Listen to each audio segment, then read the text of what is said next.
Bonjour à tous, aujourd'hui je vais vous raconter l'histoire d'une légende, celle du campionissimo italien Fausto Coppi. Un palmarès XXL long comme le bras à une époque marquée par la Seconde Guerre mondiale. Fils d'un paysan, il naît le 15 septembre 1919 dans le Piémont italien et il va commencer le vélo dès ses 14 ans en utilisant un modeste vélo pour se rendre sur son lieu de travail à plus de 20 km de chez lui. Nous allons voir comment ce coureur pas destiné au vélo va devenir l'un des plus grands champions de l'histoire de ce sport.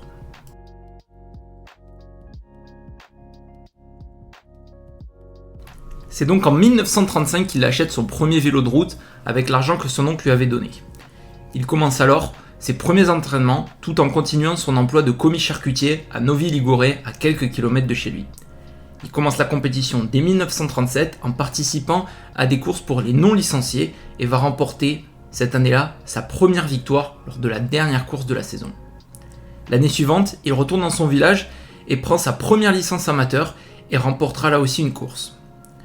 Mais c'est lors de la saison 1939 qu'il va prendre sa première licence d'indépendant, qui est un statut intermédiaire entre le statut amateur et le statut professionnel, et qui lui permet donc de courir avec les professionnels. Il démarre très fort cette saison, où il va remporter une épreuve du championnat d'Italie des indépendants, et il va remporter également la Coupe de la ville de Pavie. Après ces belles performances, il est inscrit sur le Tour du Piémont, où il devra notamment affronter Gino Bartali, vainqueur sortant du Tour de France, et l'un des plus grands champions italiens de cette époque. Il est la révélation sur ce Tour du Piémont en prenant la 3e place derrière le grand favori Gino Bartali. Après l'arrivée, il va signer son premier contrat professionnel avec l'équipe Legnano de Gino Bartali et il termine cette saison avec de nouvelles victoires sur le circuit des indépendants avant de commencer les choses sérieuses dès 1940.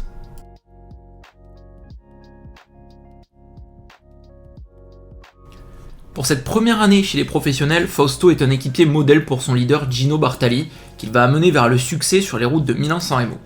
Il réalise pour lui un début de saison plutôt difficile, puisqu'on ne compte aucun succès notable. Et au mois de mai, il va prendre le départ de son premier grand tour, le Giro d'Italia qui s'élance cette année de Milan et qui est un duel annoncé entre les deux grandes stars italiennes, Bartali et Valetti. Fausto joue le rôle d'équipier une fois de plus pour le grand Gino, mais tout ne va pas se passer comme prévu pour le leader de l'équipe Legnano.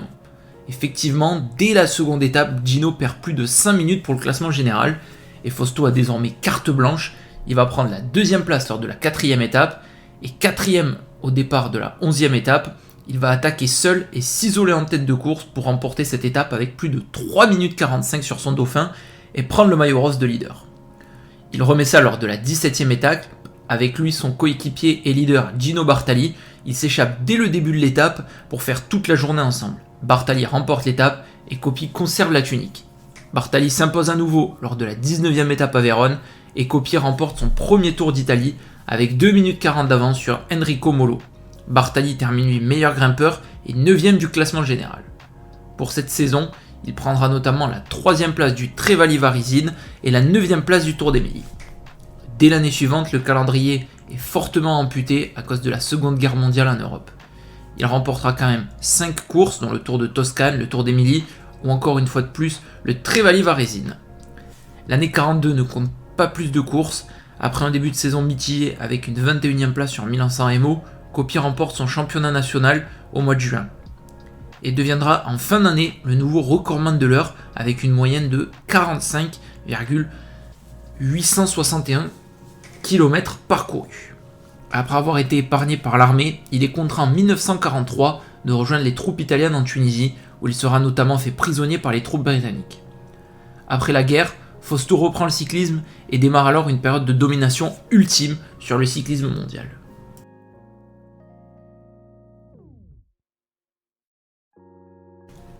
Après la guerre, Fausto est désormais leader dans l'autre équipe italienne de l'époque, l'équipe Bianchi. Dès sa première course, il réalise un exploit magistral sur Milan-San Remo où il va s'échapper dès le début de la course et s'isoler seul pour les 140 derniers kilomètres. Il remporte la course avec plus de 14 minutes sur son dauphin et 270 km d'échappée. Mais cette saison va être marquée par un nouveau duel entre lui et le grand Gino. Cela commence au championnat de Zurich où Gino s'impose d'une courte tête avant un affrontement qui s'annonce terrible sur les routes du Giro. Ce Giro commence mal dès la 5e étape où il va se fêler une côte après une mauvaise chute. Mais courageux, Fausto remporte 3 étapes et échoue à 47 secondes de Bartali au classement général final. Il termine cette saison très fort avec une victoire sur le chrono des nations et le Tour de Lombardie qu'il remporte en solitaire. Pour cette saison 1947, une fois de plus un duel annoncé entre Bartali et Coppi sur le Giro en guise de ring. Coppi s'impose dès la 4e étape, mais c'est bien sûr Gino qui prend le maillot rose qui l'on conserve pendant plus de 10 jours. Coppi va s'imposer également lors de la 9e étape avant de prendre le maillot de leader lors de la 15e étape qui remporte avec plus de 4 minutes d'avance sur son adversaire Bartali. Coppi s'impose sur ce Giro et remporte son deuxième Tour d'Italie avec 1 minute 40 d'avance sur Bartali. Il va finir cette saison en boulet de canon avec 6 nouveaux succès dans un nouveau championnat d'Italie, le chrono des nations et un nouveau Tour de Lombardie. La saison suivante démarre une nouvelle fois très fort où il va remporter un deuxième titre sur Milan-San Remo avec une fois de plus un numéro solitaire de 40 km et à l'arrivée 5 minutes d'avance sur ses concurrents. Le Giro s'annonce une fois de plus entre un affrontement entre Bartali et Coppi, mais tout ne se passe à nouveau pas comme prévu. Les deux coureurs vont se marquer et vont perdre trop de temps pour se jouer le classement général. Coppi va tout de même remporter les étapes 16 et 17 avant de quitter la course. Son équipe et lui décident après la 17e étape de quitter la course, car Coppi accuse le leader et futur vainqueur Fiorenzo Magni d'avoir bénéficié de l'aide des supporters dans la montée finale.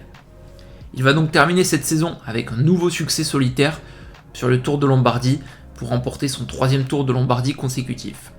Pour la saison suivante, en 1949, elle s'annonce historique. Pour la première fois de sa carrière, le champion italien va prendre le départ de la grande boucle juste après le Giro. Il va commencer une fois de plus de la meilleure des manières avec un nouveau sac sur Milan-San Remo et 4 minutes d'avance sur ses poursuivants. Il affronte une fois de plus Bartali sur le Tour d'Italie, mais Coppi va s'imposer dès la 4e étape et remettra ça dès la 11e étape tout en étant distancé au général par Adolfo Leoni.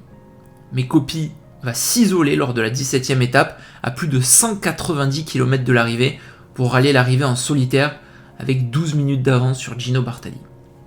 À Monza, Coppi est sacré et remporte son 3e Giro avec plus de 23 minutes d'avance au classement général sur Gino Bartali. Il va prendre très logiquement le départ du Tour de France avec le costume de grand favori. Sur ce Tour de France, Coppi commence en perdant du temps, mais va remporter le long contre-la-montre entre les Sables d'Olonne et La Rochelle. Il prend le maillot jaune lors de la 17e étape à Aoste en Italie en remportant l'étape devant Bartali. Il remporte un 3e succès à Nancy pour remporter le lendemain son premier Tour de France avec quasiment 11 minutes d'avance, encore une fois sur Gino Bartali. Il réalise ainsi un doublé Giro Tour historique et en fin de saison, il remporte un nouveau titre de champion d'Italie ainsi qu'un 4e Tour de Lombardie consécutif.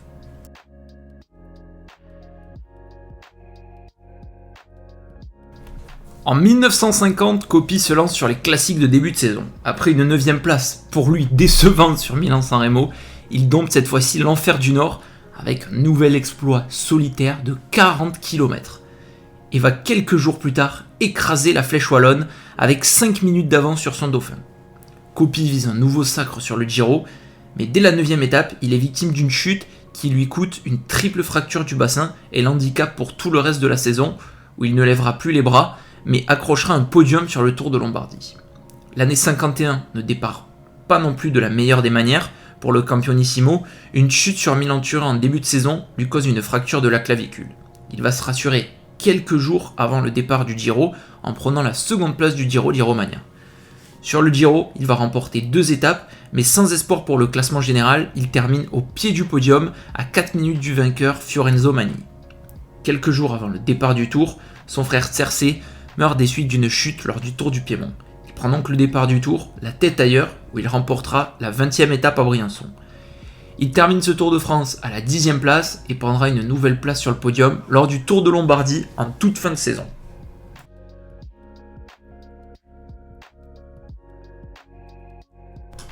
Après 2 saisons plus difficiles, l'Italien va retrouver sa forme.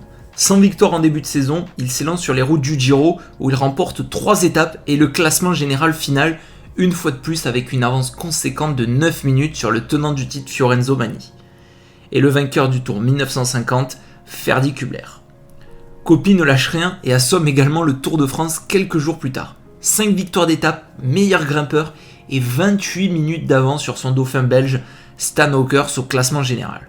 Il réalise ainsi un second doublé Giro Tour et il termine cette saison 1952 diminué par une blessure à l'omoplate. En 1953, Coppi va viser un nouveau Giro après un nouveau top 10 sur Milan-San Remo au mois de mars, mais le Suisse Ugo Koblet va rendre la tâche beaucoup plus difficile que prévu. Coppi est distancé par le Suisse au classement général, mais va tout renverser la veille de l'arrivée à Milan pour reprendre 3 minutes à Bormio et remporter sa 3e étape sur cette édition. Il s'impose donc à Milan pour remporter son 5e Giro, avec cette fois-ci une avance moins conséquente de seulement 1 minute 30 sur le Suisse. Ayant l'objectif de remporter cette année le titre mondial, qui est le dernier titre majeur qui manque à son armoire à trophées, Coppi va faire l'impasse sur le Tour de France. Et il va livrer une nouvelle performance XXL lors de ce mondial en Suisse. Il va s'isoler pour remporter le maillot arc-en-ciel avec plus de 6 minutes d'avance sur les Belges Germain Derick et Stan Ockers.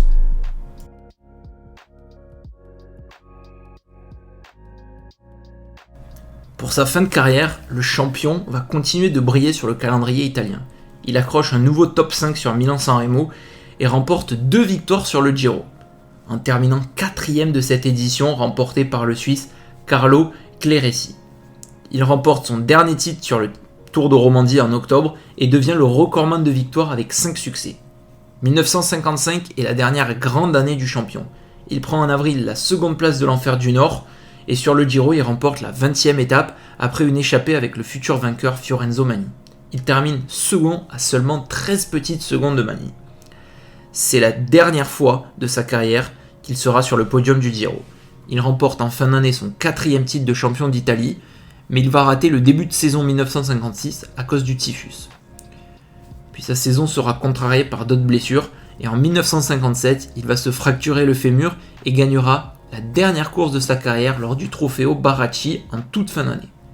Il va raccrocher en 1959 et va mourir tragiquement le 2 janvier 1960 à l'âge de seulement 40 ans de la malaria. Les médecins italiens n'avaient pas su diagnostiquer cette maladie mortelle et Fausto n'a pas pu être soigné convenablement et dans les temps.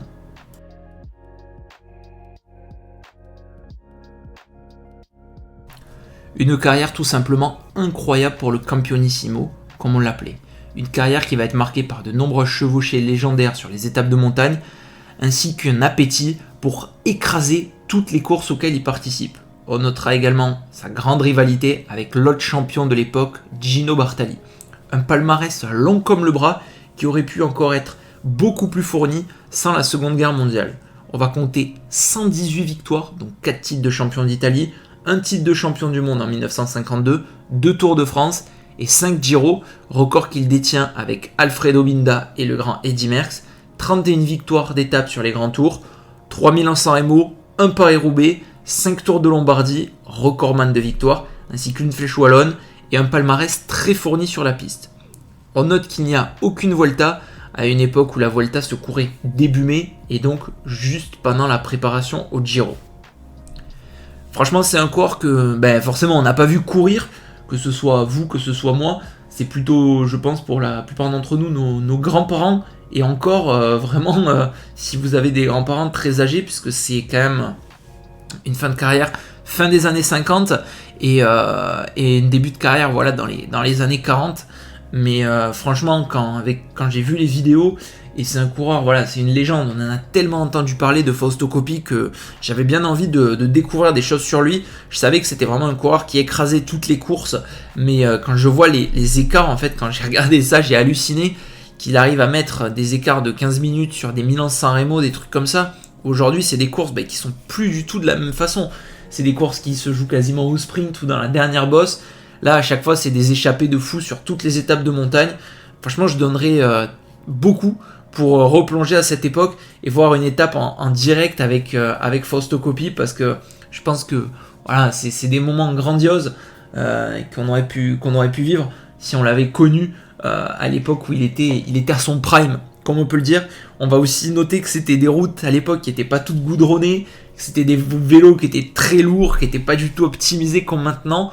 Donc voilà, c'est quand même des exploits énormes et c'est un coureur qui avait quand même un certain charisme Donc franchement c'est beau, je me suis régalé de faire cette vidéo, j'espère que vous aussi, des images en noir et blanc, j'espère qu'il y en aura assez pour étoffer tout ça, parce que c'est vrai que c'est pas facile à aller chercher, mais je me suis régalé en tout cas, j'espère que vous aussi, n'hésitez pas en tout cas à lâcher un maximum de commentaires les gars, le petit pouce bleu qui fait forcément plaisir, et moi je vous dis à très bientôt pour de nouvelles vidéos, portez-vous bien, ciao tout le monde, bye bye.